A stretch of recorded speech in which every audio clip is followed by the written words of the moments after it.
How's it going, everyone? My name is Jovani and welcome back to another video. If you're like me, you ordered yourself an LS standalone harness off of eBay. It came with no instructions and just a bunch of wires and you have no idea what they go to. That's what this video is for. I've installed an eBay harness on this truck right behind me, so I'm going to show you guys everything I did to make it work, and hopefully that helps you install it on your vehicle. All right, guys, so this is our 1981 C20 pickup that we have a 5.3 out of a 1999 Silverado in. As you may be able to tell, I do have a wiring harness on there. It is a wiring harness that I ordered from eBay. My assumption is that these harnesses all are mostly coming from the same place, so what applies to this harness should apply for yours. Now, just a quick side note, this is not all 100% finished yet. This is kind of just roughed in. Okay, guys, so probably the first task when you get one of these harnesses, and probably one of the more important parts, is getting it laid out properly on the engine. As you may be able to tell, mine is already laid out on the engine as it's supposed to be. The way these harnesses are divided up basically is 2 to 3 sections. You have your driver's side section. This will have all your driver's side injectors, your driver's side coil plug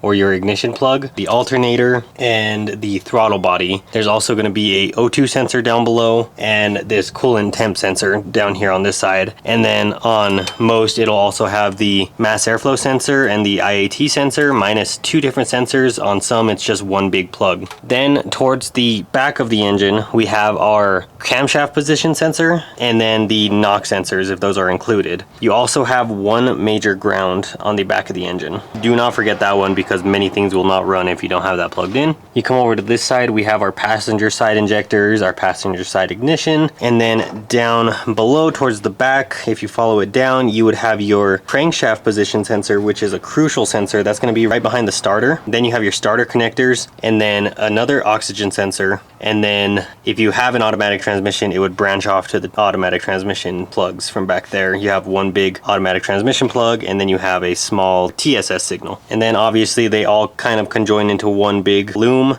and they plug into your ECU. Now at the ECU end of the harness, this is where all your extra, I'm gonna call them accessories, are. You're gonna have like that big bundle of wires that you guys probably don't have a wiring schematic to, because I didn't get one when I got this harness. It's gonna have like your tachometer signal, your speedometer signal, just a bunch of like accessories that aren't necessarily related to running the engine, but more of like data signals. And then you're gonna have like your red wire here. This is your switched power, so like your ignition power. Then you have your relays. One of them is the main relay for the ECU. That's just going to turn the ECU on and off when you turn the key. And then there's another relay in there, and mine was not wired. It's for the fuel pump, and we'll go over that later. And then you have your fuse block, which basically protects the whole thing in case you were to have a short. It would blow the fuse instead of blowing the ECU. So that's basically the gist of the harness itself. It's really not too complicated. The most basic concept of the harness is to take all that 12-volt powered signals and kind of combine them into one wire, which is our red wire, well, technically our relay wire,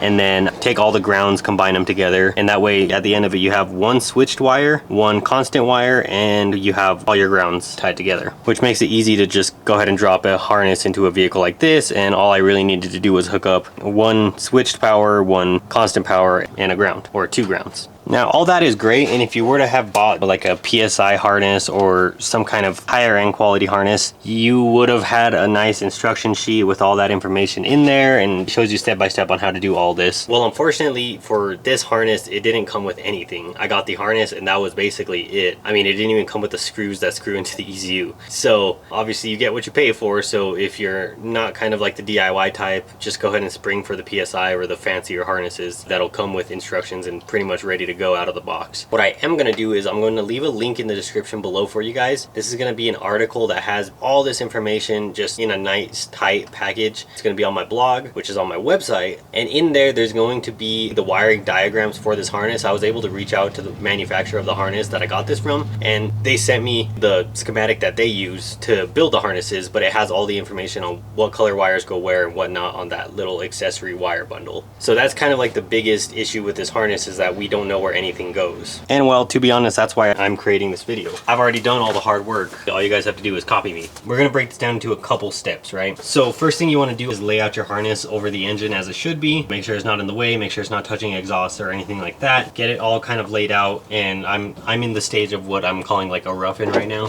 Not everything is exactly where it needs to be, but everything is there and plugged in correctly. So The major part you want to get down is probably you want to secure your ECU somewhere so it's not just dangling. Don't worry about the accessory wires for now. We don't actually need those yet to start the engine. And then we're going to turn our focus to the relay packs that they gave us. Yours should have included the 2 relays. The relay should be already pretty much wired, ready to go onto the ECU. And then they should have included some relay pins or some terminals in there. Make sure you don't lose those, because if not, you'll have to buy more. The way the relays are wired is that they basically left a blank spot on the relay. Unfortunately, they left 2 blank spots on the relay, which I think they should have just left 1. On the right hand side here, we have our main relay. This is what turns off and on the ECU. So if I were to just get this red wire here and touch it to the battery, you should hear this relay click as long as everything is grounded, which there are 2 main grounds. There's one behind the engine and one closer to the ECU side of the harness. Just make sure that both of those are grounded on a secure ground. Technically, if I were to grab this red wire and just touch it to the positive battery terminal, you should hear this relay click. That's fine. That means that your relay is working. It means it's going to supply power to the ECU if you hear that clicking. What you may not hear is you may not hear the second relay click. And the reason why is because they left 2 terminals exposed on the relay. And I'm going to be overlaying a lot of images while I'm talking to you guys to make it make a little bit more sense. The relay has a spot for a constant power, a ground. I don't remember the proper term, but I'm going to call it a switched power. And then you have your actual feed power. The relay that they included is for the fuel pump. And the way the fuel pump works is that they've already got it pre-wired in here, but that green wire or whatever color wire it may be is actually running to the ECU. And so when your ECU is demanding fuel pump, it's basically sending voltage to that wire, probably 5 to 12 volts to that wire.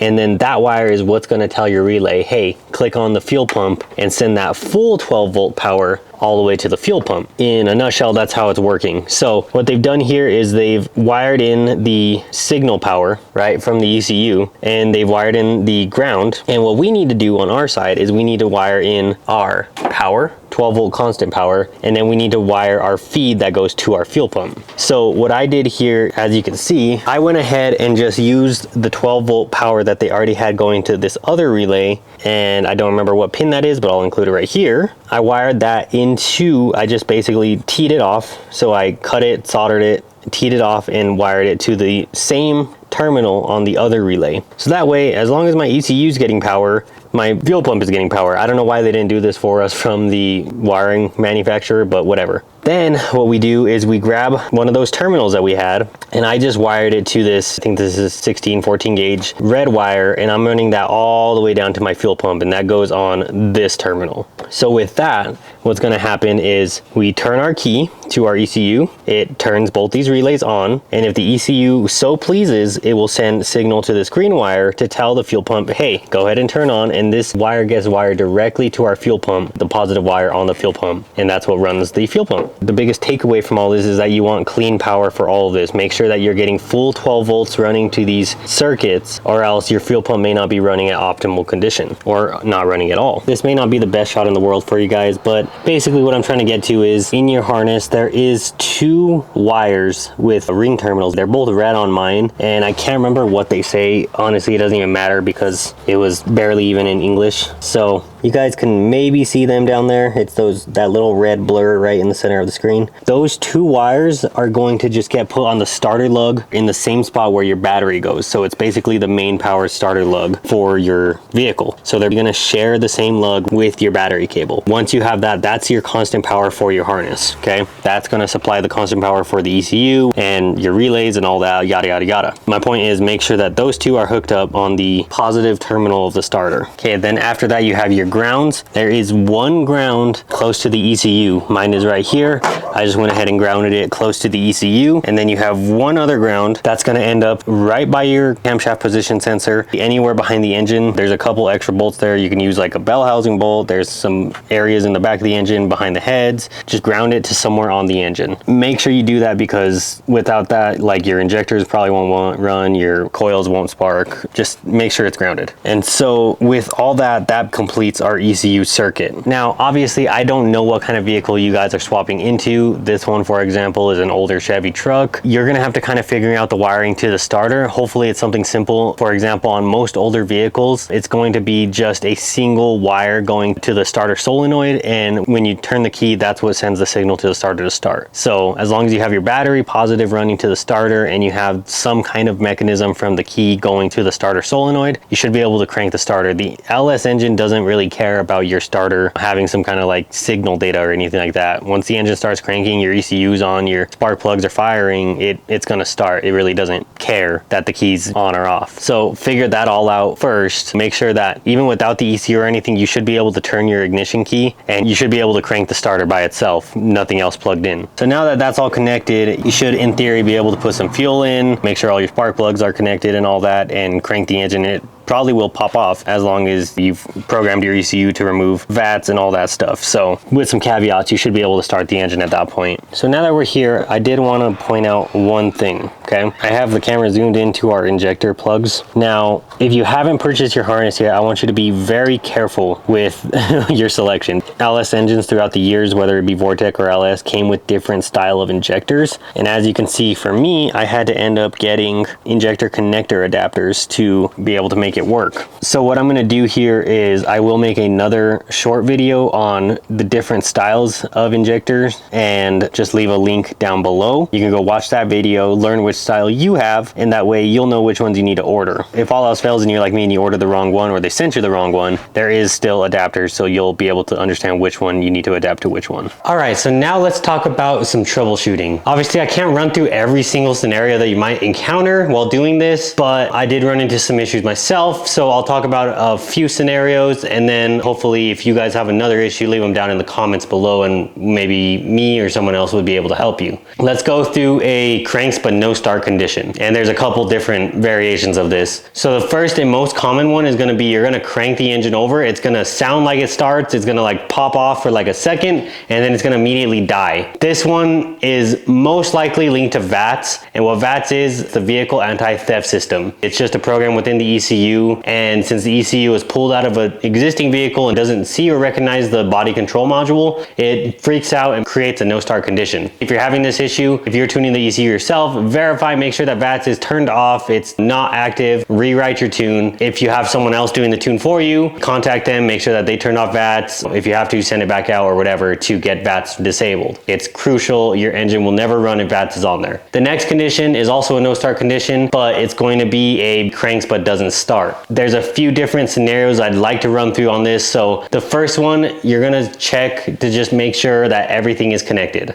You wouldn't be surprised how many times I've left the crankshaft position sensor unplugged, which is that one right behind the starter there. Without that and a few other sensors, the engine won't run. So you just go through, make sure everything's seated securely, everything's clipped in, just make sure everything is where it should be. If everything is how it should be, next check your grounds. Make sure you have a good solid ground on each of those grounds there. The one behind the engine block and then the one up by the ECU. Make sure both of those are good grounds, because especially the one behind the engine block, if you don't have that firmly and secure, your injectors and possibly your coils aren't going to be firing. Just double check your grounds. Now this next one is a little bit interesting and it may throw you for a loop, and that's why I wanted to share it with you guys. And I think I actually have footage which I'll drop right here. I knew everything was where it was supposed to be. I had everything hooked up correctly and I would just crank and it wouldn't start. It sounded like it wasn't getting fuel, it wasn't getting spark. I verified spark, it wasn't getting spark. So I started kind of going down the rabbit hole on this one. Now I'll go ahead and insert that footage here. All right, so I'm just gonna give us a key off, key on again. Sounds like our fuel pump is pumping fuel. Foot on the brake, gonna crank.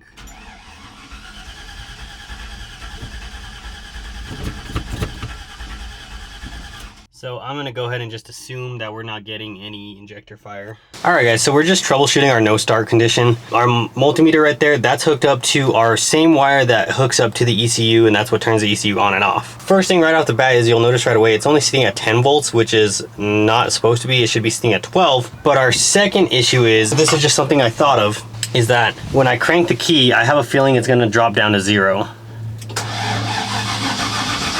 Yep.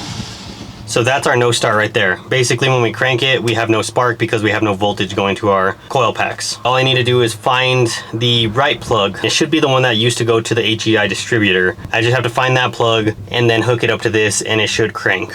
Okay, so I believe I found the distributor one. Let's see, so we have 12 volts right now, keys on, gonna crank.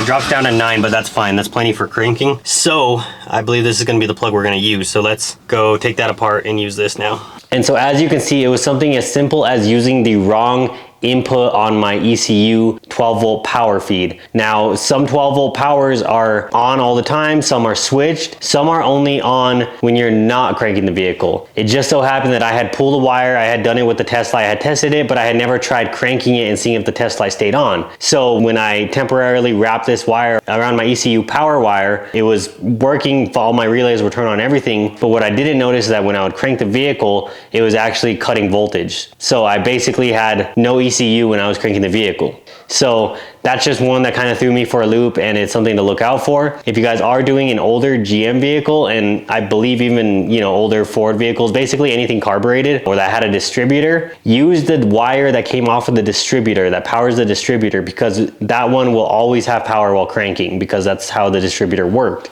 So yeah, I just wanted to run you guys through a couple scenarios there, but most likely any issue you're gonna have is gonna be related to VATs or your grounds or your actual connections themselves. It's really not that complicated. It's just a lot of double checking your work and making sure everything's good. So yeah, that's it for this video, guys. Obviously, I didn't run through the actual wiring harness install because that's kind of the easy part. Just make sure everything goes where it's supposed to go. You know, if you guys are interested, I could do kind of a more formal video like that, but I really didn't think it was necessary. I just wanted to cover the intricacies of the eBay harnesses, the Chinese harnesses in specific. Hopefully this helps you guys. And as I said before, I do have a blog post with way more details, and that's where you're gonna be able to find that wiring schematic that the manufacturer sent me. That'll be in the description down below. That's a link to my website, JovaniDanteGriego.com. Go check that out. It's got a ton of information. It's basically a step-by-step guide on how to do all this process. If you guys enjoyed this video, please feel free to hit that subscribe button. It helps me out a ton. We just hit 19,000 on our way to 20,000, so I'm super excited about that. I just wanna say a big thank you to everyone. And if you guys also can, just drop a like on this video. It'll help other people see it. Share it with your LS friends that are doing these kinds of projects, so that way they can get the information as well. If you guys have any questions, any at all, you can always find me on Instagram